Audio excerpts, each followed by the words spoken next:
नमस्कार, news 24 express में आप सभी का स्वागत है। आपके साथ मैं हूं आस्था श्रीवास्तव। इसी के साथ बढ़ते हैं खबरों की ओर। अमरोहा में पुलिस और बदमाशों के बीच हुई मुठभेड़ में पुलिस ने पैर में गोली मारकर 2 बदमाशों को गिरफ्तार किया है। एक सिपाही भी इस दौरान घायल हो गया। एक बदमाश अंधेरे का फायदा उठाकर भागने में सफल हुआ। आपको बता दें, गत 11 अगस्त को बदमाशों ने फिरौती के लिए एक झोला छाप डॉक्टर का अपहरण किया था। मामला अमरोहा थाना क्षेत्र देहात का है। क्या है प्रॉब्लम? जी, आज रात्रि में पुलिस जब चेकिंग कर रही थी तो एक नाके पर इनको गाड़ी को रोकने का इशारा किया, जिस पर कि गाड़ी ने बैरिकेडिंग तोड़ते हुए आगे बढ़ गई। पुलिस ने जब पीछा करके इनको रोकने का प्रयास किया तो पुलिस पार्टी पर इन्होंने फायर किया। जवाबी कार्रवाई में एक अभियुक्त को गोली लगी है और एक पुलिस के सिपाही को भी गोली लगी है। दोनों को चिकित्सालय लाए गए हैं, इलाज करवाया जा रहा है। दोनों की स्थिति खतरे से बाहर है। इससे पूछताछ की जा रही है। इसका एक साथी भी गिरफ्तार हुआ है, उससे भी पूछताछ की जा रही है। एक साथी इनका फरार है। सर, डॉक्टर का जो 11 अगस्त को जो हुआ था सर? हाँ जी, जो 11 अगस्त को एक व्यक्ति का अपहरण हुआ था, उसमें इस व्यक्ति की हमको तलाश थी, इस अभियुक्त की, और आज ये पकड़ा गया है। इसमें इनकी और इनके वाहन की, इनके साथियों की, सबकी जांच। अमरोहा से अजीत सिंह की रिपोर्ट। शिवपुरी के करेरा में कोरोना महामारी के सुरक्षित रहने के लिए शासन प्रशासन की मंशा अनुरूप कहीं भी गणेश पंडालों का आयोजन ना हो, जिससे भीड़ भाड़ एकत्रित नहीं हो और संक्रमित होने से उसी को देखते हुए करेरा नगर में छात्रा श्रेया गुप्ता ने मिट्टी के गणेश स्वयं अपने हाथों से बनाए और घर पर पूजा अर्चना कर विराजे। गणेश सबकी रक्षा करेंगे। श्रेया गुप्ता केंद्रीय विद्यालय की छात्रा है। उन्होंने मिट्टी के गणेश बनाए हैं। मिट्टी पवित्र होने के साथ ही पृथ्वी का आकार तत्व भी है। इसी के चलते श्रेया ने गणेश मिट्टी के बनाए हैं। करेरा से संजीव जोशी की रिपोर्ट। ग्राम गुलवाड़ा में सोशल डिस्टेंसिंग का पालन करते हुए प्रतिवर्ष की तरह इस वर्ष भी बड़े ही उत्साह के साथ महिलाओं के द्वारा हरितारी का तीज मनाया गया। शिक्षक रामेश्वर राय के यहाँ प्रति साल गणगौर तीज के दिन फुलेरा बांधा जाता है, जिसमें ग्राम की सभी लड़कियां और महिलाएं माता पार्वती की पूजा करती हैं और पूरी रात जागरण करती हैं। गुलवाड़ा से चंद्रभान राजपूत की रिपोर्ट। बीकानेर के उपनगर गंगा शहर के एक घर में कोबरा घुसने से हड़कंप मच गया। कोबरा देखते ही घर के लोग बाहर आ गए। घर के मालिक ने कोबरा को पकड़ने के लिए संबंधित अधिकारियों को फोन किया, लेकिन कोई भी नहीं पहुंचा। कुछ देर बाद सांप को पकड़ने के लिए कोलगेट थाने फोन किया गया, जहां से आमजन की रक्षा करने वाले 2 जाबाज पुलिसकर्मी पवन और प्रदीप पहुंचे। इन्होंने अपने तरीके से कोबरे को पकड़ा और जंगल में छोड़ दिया। बीकानेर से रहस्य शाकदूपिया की रिपोर्ट।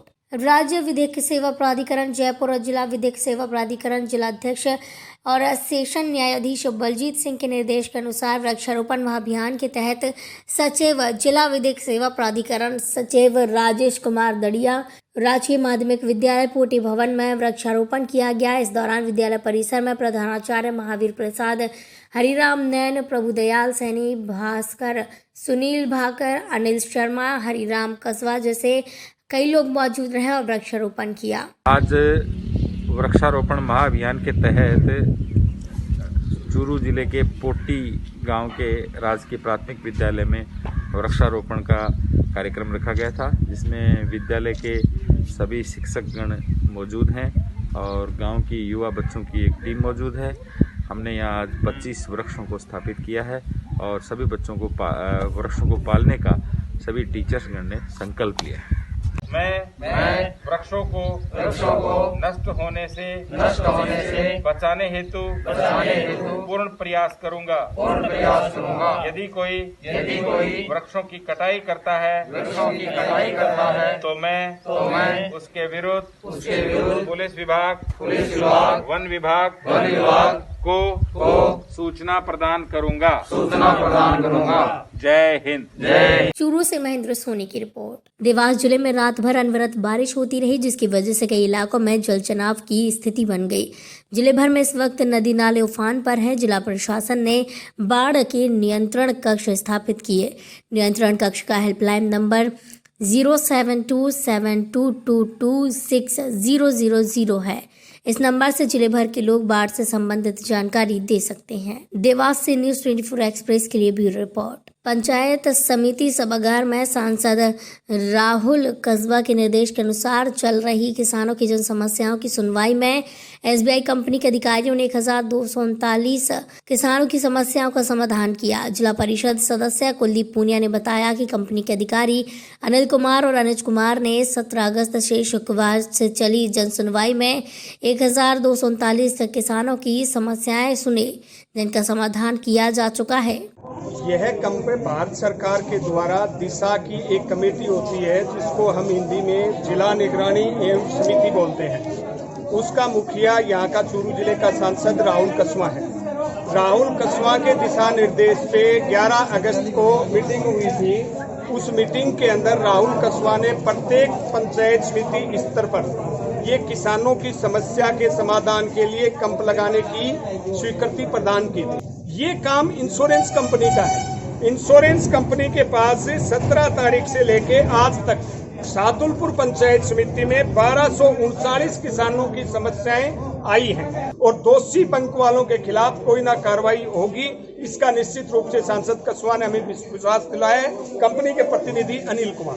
सर, किसानों की समस्या हम 17 तारीख से जब हम दिशा की मीटिंग के बाद हमें जो निर्देश मिले गए थे सांसद महोदय द्वारा, तो हम कंटिन्यू 17 तारीख से यहाँ बैठे और हमने डे बाई डे एक किसान की सेविंग अकाउंट नंबर्स चेक किए हमने, जो या केसीसी जो भी उनके जिससे पैसा कटा हुआ था, और हमने वो पैसा कटने के बाद उनको बताया गया कि आपका अगर पैसा कटा है पोर्टल में ना चढ़ने का कारण क्या रहा है। अगर गांव स्तर पे आपका क्लेम नहीं बना वो बताया गया, अगर गांव गलत चढ़ा गया है वो बताया गया, पोर्टल पे नहीं चढ़ा गया है। एक एक समस्या किसान की सुनी, उसकी समस्या सुनने के बाद उनका समाधान भी किया गया और वो अभी हम कंटिन्यू कर रहे हैं और शाम हम 6 बजे तक यही चीज़ें आज भी करेंगे।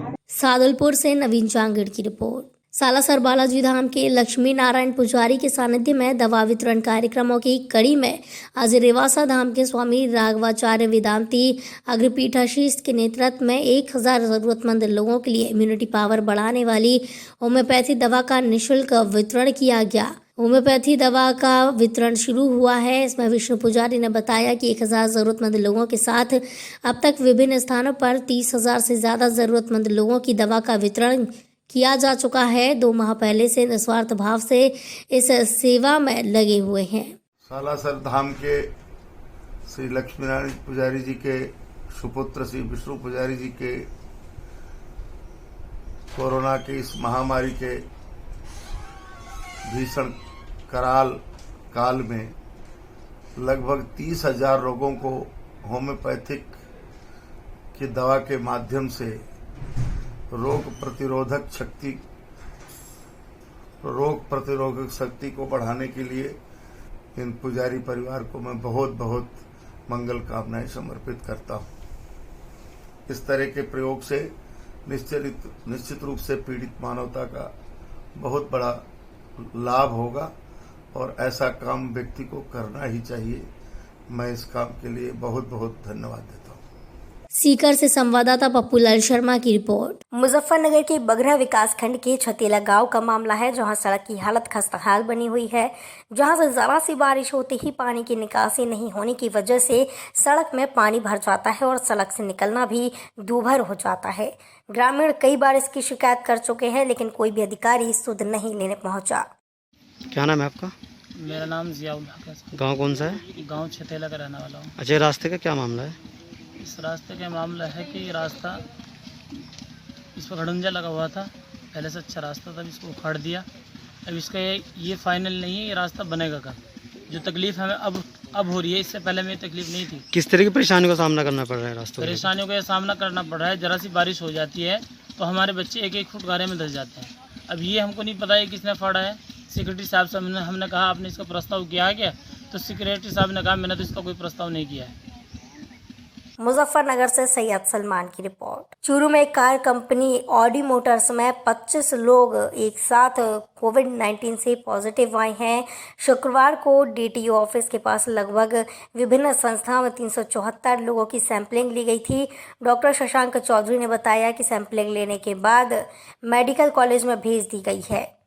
ऑडी मोटर्स में पॉजिटिव आने के बाद हमारी टीम ने सर्वे करके एबीएस मोटर्स में, उसके बाद जो है महिंद्रा फाइनेंस, उसके बाद हुंडई मोटर्स, महालक्ष्मी के फाइनेंस और उसके अलावा BTO के जितने भी बाहर शॉप्स हैं उनका सभी का, और ऑडी मोटर्स के जो बाजू में शॉप है उनका सभी का, रिनॉल्ट मोटर्स का सभी का लिया। और ऑडी मोटर्स पे जो फाइनेंस के लिए जो AU फाइनेंस के आते हैं और HDFC के बैंक के आते हैं, तो HDFC इनके पॉजिटिव पाए गए थे, तो उसके बाद इन सभी को सैम्पलिंग लिया गया है और 138 हमने बाकी सब जगहों पे घूम के लिए, और 47 ANMTC में जो पॉजिटिव ऑलरेडी हैं उनके वापस रीसैम्पलिंग हो रही है।